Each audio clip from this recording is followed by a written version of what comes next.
Olúwatóyìn òkú ọdún o. Àríkè òkú ọdún o. Àpáta dé o, àpáta dé, àpáta para ewì dé kankanná tó kóhun ewì gbára tuntun yọ. Ó yẹ ẹja lọ sílé olóríire ọlọ́jọ́ òbí tòní. Àkúrẹ́ olóyè mẹ́kùn níṣẹ́lé bàbá tó bí ọlọ́mọ. Olúwatóyìn Àríkè, Àríkè Adéoyè òkú ọdún o.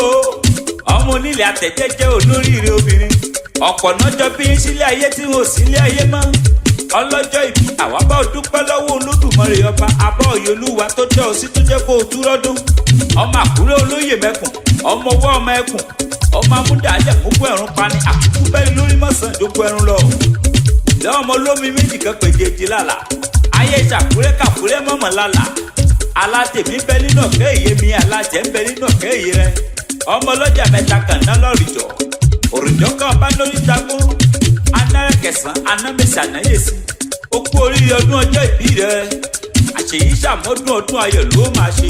Ọlọ́lúwa túbọ̀ súnkàn mi ló sọ wípé happy birthday to you Olúwatóyìn olólùfẹ́ mi. Ó ní bó ti sọdún èyí wàá ṣèbí ìsí nínú owó, nínú ọlá, nínú iyì, nínú ẹ̀yẹ lágbára lọ́wọ́ Olúwa ọba. Happy birthday to you Mama Samuel Tibe, and we all wish you long life and prosperity. Ìgbà ọdún wa mi ní ti. Dábàá béèrè wípé ta ló ń kọ́lé wí fọlọ́jọ́ ìbí ẹ̀ sọ fún ọ pé àpáta ewì ni.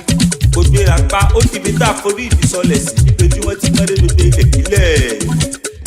Ọmọ Adéoyè òkú ìyèdún o. Àríkè òkú ọdún o.